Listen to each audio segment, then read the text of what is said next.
What's going on, y'all? Welcome back to another episode of The Jump, a reaction to a heavyweight battle tonight between Alabama and Purdue in Tuscaloosa. One of these early games that we get blessed with as college basketball fans, where you get to see two true title contenders facing off and being on campus. Like last year, you got it in Mackey, and then this year you get it in T-Town in Coleman Coliseum. So it was an amazing game. I'll just start out with that as kind of a blanket statement. Incredible game, and I think both these teams are going to be phenomenal. The story of the game it comes down to one stat: rebounds. Purdue out-rebounded Alabama 52-28, and that's the reason they go get Big Clough. That's the reason they are excited about getting Kaufman-Wren back. That's the reason they're excited Jacobson's back. This team, rebounding-wise, was unbelievable. And Purdue gets their first non-conference top 10 road win since Gene Katie's third year at Purdue, 1982. So it had been a minute, but if you're a Purdue fan, there's an argument that they kind of led this game for a great part of it. They I don't have the exact time with the lead, but they led for a lot of it, like from start to finish, and it was really a mix of two different halves, where one senior leader dominates the first half, one senior leader dominates the second half. Welcome back, TKR. Season debut for him. Has 17 and 8 at half, his highest scoring first half of his career, and it was just dominance. He ended up playing 34 minutes tonight in his first game back. They said, all right, well, you're back. Let's throw you all the way in. And then I know Purdue fans definitely were clinching a little bit when they saw him go down. Well, he didn't go down. He was about to throw the inbound and then ends up leaning over, and he has to leave, use the massage gun, all that. But then he comes back in. What's he do right away? He gets a rebound. He did his thing. He was absolutely balling tonight. Early on in this game, it was definitely a game where, in the first half at least, Purdue forced Alabama to take the threes. When St. John's had a different approach to it, run them off the line if you can. Alabama feasted on tough finishes and all that in that game. Alabama ended up taking 44 threes tonight. And I think it was 20 of their first 26 were threes.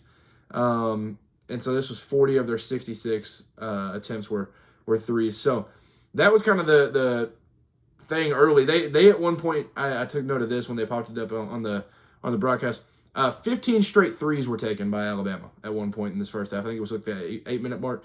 But they actually won that part. When they took the 15 straight threes, they won by 1 or 2 points in that stretch. So it was kind of working, but it was really Purdue dictating what Alabama did offensively, and that was kind of the story of the first half, where Purdue was leading 43-41. I literally just took in my notes offensive rebounds for Purdue. That was the thing. There were numerous times where they would get multiple on the same possession. They ended up with 19 offensive rebounds. It's going to be tough to win games if you're getting up 19 offensive rebounds. That's crazy. And then obviously, if you watch this game, you could tell right away, bad first half for Labaron Philon. This is a guy that I think is probably going to have to be Alabama's best player for them to reach their ceiling. I just think what he does, shooting-wise, obviously, but then facilitating and stuff, I think he's very, very special. So I think he has to be Alabama's best player. Obviously, Holloway is right there, and Wrightsell's right there. There's a lot of guys that are right there talking about it, but, I think Philon's got to be the one. But they go in and they survive a very, very bad first half out of him where he has 2 points.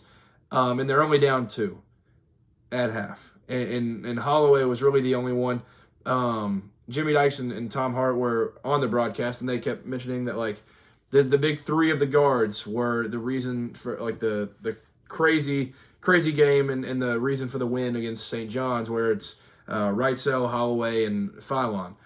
But really, Holloway was the only one that brought the juice with him. He brought it back with him to T-Town, and he was getting straight to work. So Philon, bad half. At halftime, the rebounds were 25-11, and then obviously it got even worse than that. Second half wise, I mentioned that Purdue was definitely forcing Alabama into more, like, you can take the threes, you're getting nothing inside. And that was, that was a big credit to Purdue's length and just the way that they kind of played against them that entire first half. But then in the second half, they kind of opened it up a little bit, but it forced Alabama into shots that they didn't want to take. And that, like I said, the Purdue length, the rim protection right there, like it's scary when you go in and you see Jacobson, which he only ended up playing 16 minutes, but it was a very important 16.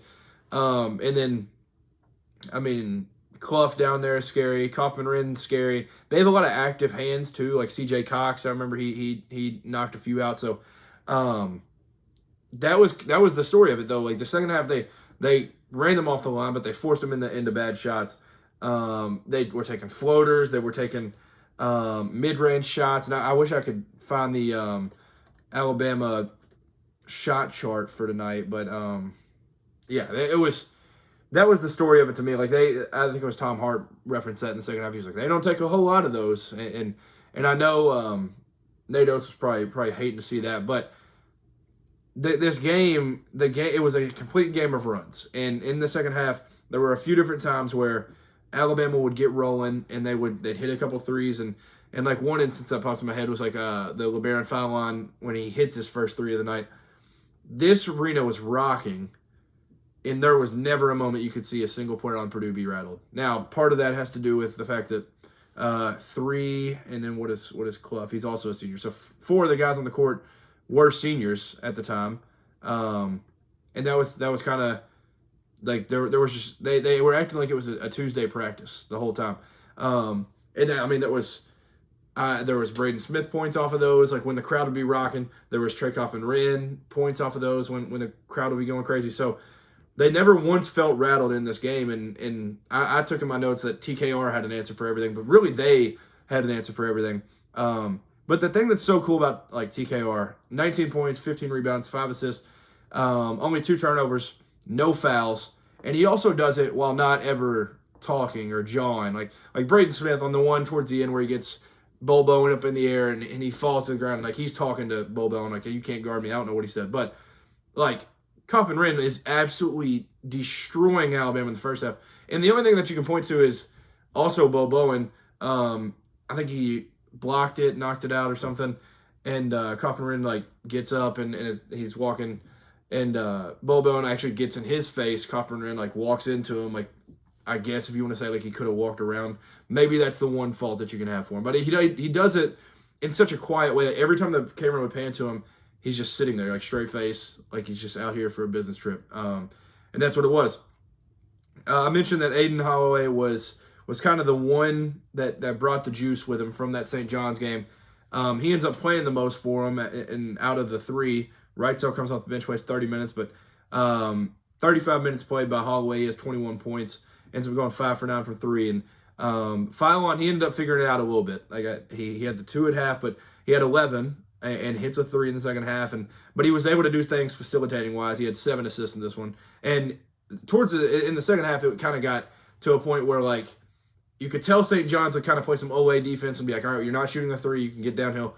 And he'd be able to like fly down, maybe get a little bit of contested, but like Purdue was sitting their guys in there, and he just started going into their chest and being able to finish a few of those. So he still played impressive to me. Like it was Labaron Philon was still the leader of this team. And Tom Hart mentioned it. He said like the top of this NBA draft class will be all freshmen for the most part. But the one guy that he could see in college basketball that could like work their way into that group and be like a top 7 pick is Labaron Philon. And that's why I think he's got to be their best player. He's also their facilitator. Also, hey, Aiden Holloway could definitely facilitate a little bit. I think you'll see a game this year where like he'll end up just having crazy assist numbers or something. But Philon, even when he wasn't able to hit, he's out there getting rebounds. He had 4 rebounds, and he was just doing his thing. He never really got frustrated, never had too many problems. And then he gets up in Fletcher Lawyer's like stuff, and he ends up ripping him late. And he has that steal to make it 80-77 with 2:55 left, where it like felt like this game is legitimately in reach for the home team now. But the second half, I mentioned Senior leader goes off in the first half. A different senior leader goes off in the second half. Braden Smith in the second half. He had 8 points in the first and finishes with 29. 21 second half points, 7 rebounds, 4 assists, and it was an absolute clinic. What he does to ball screen defense is illegal in 49 states. It's unbelievable what he does. It's surgical, I think was the word that Tom Hart used. He will, I mean, there were so many, he'd come off of it, pop right away. And he ended up going 5 for 10 from 3, but it felt like he couldn't miss there for a while. He missed a couple open ones late, but he'd come off of that, rip around and hit one. Or he'd get downhill, get him on his hip or something, and then throw a lob to TKR, which TKR passing-wise, he only ended up with 5 assists. But, like, the assists that he had, you could tell that's what Purdue had been missing in these games without him, where they hadn't had him. And, there was one, came off the ball screen, TKR rolls, I think, and he, like, dishes to him, TKR passes to Jacobson for, like, a dunk. It was insane what Braden Smith did with these ball screens, and Alabama could really just never figure anything out with it. They was really the initiator of everything that they did in the second half, and even Omar Meyer got in and used a little bit of it, but Braden Smith was unbelievable in that second half. 21 second half points. It does it very efficiently too. Didn't miss a free throw in that second half. Goes 10 for 10.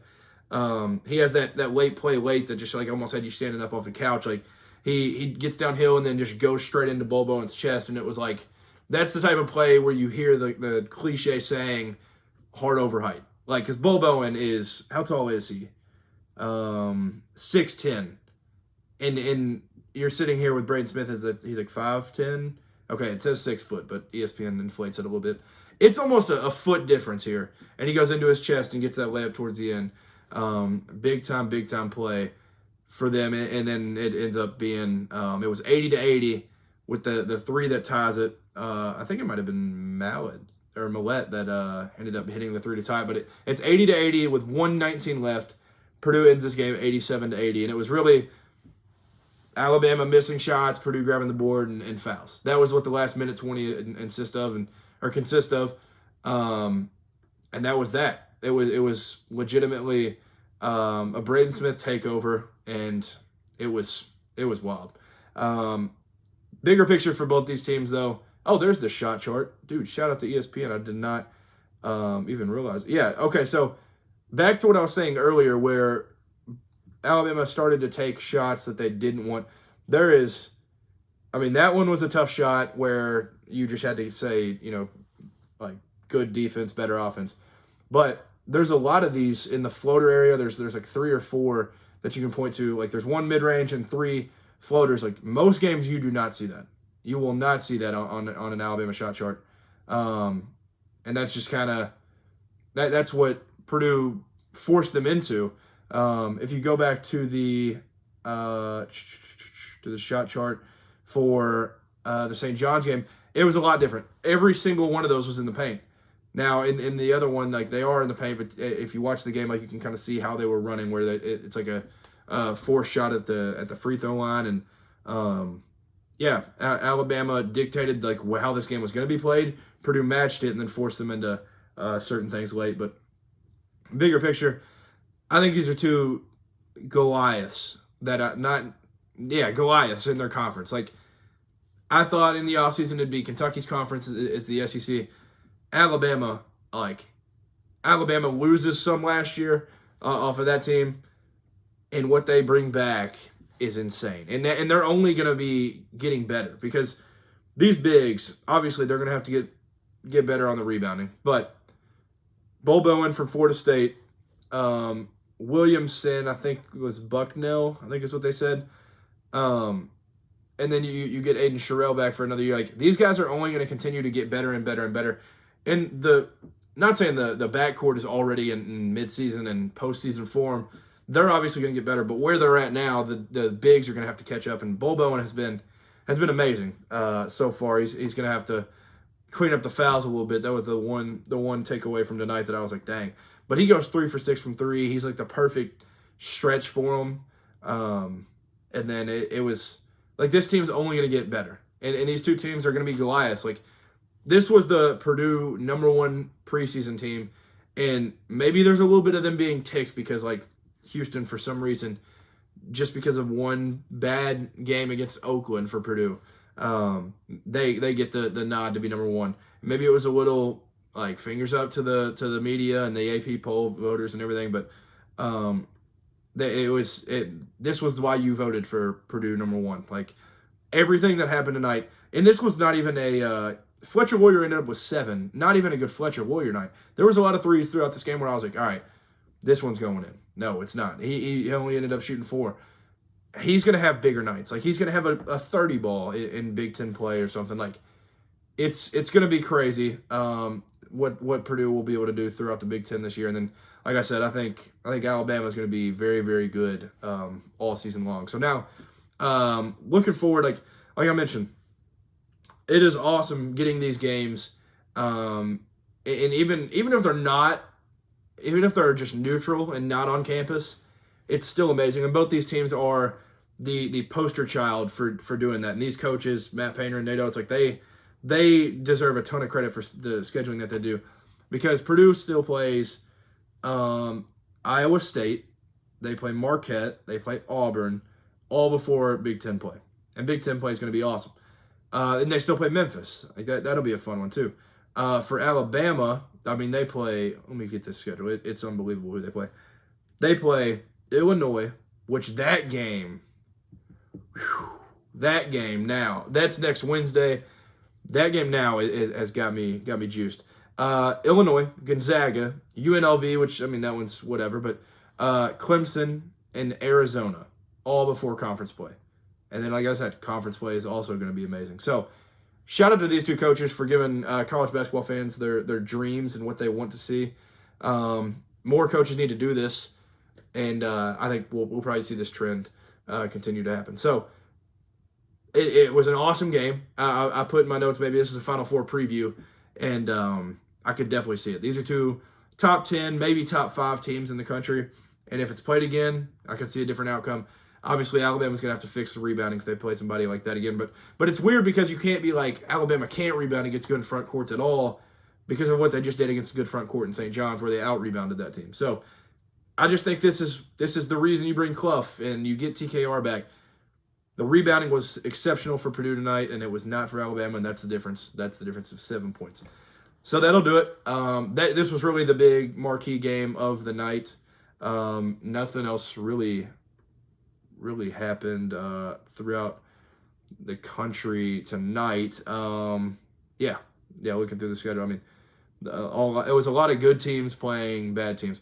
Ooh, the backyard brawl, though, I just want to mention the score. Basketball version, West Virginia 71, Pitt 49. Like, it was kind of belt. So, I think Pitt will probably be hiring again soon. So, from that one, I think that'll be about it. I need to look at least highlights, maybe watch a little bit of this game, but Cal at Kansas State 99-96. That seems like it was electric. So, big game tonight for Purdue and Alabama. It was awesome. Let me know in the comments what your all's thoughts were. Big takeaways if you're a fan of those teams, and let me know where your mindset is right now, where you're thinking your teams are going to look like when it's all said and done, and we're cutting down nets. Leave some comments. Throw a like on the video. That's very appreciated. Subscribe if you haven't yet. Always going to have some college basketball content up for you, and I promise that this one would definitely be out because it was very, very necessary. I didn't care what the outcome was. This one had to be talked about because it's two of the best in the country. That'll do it for this one. Peace.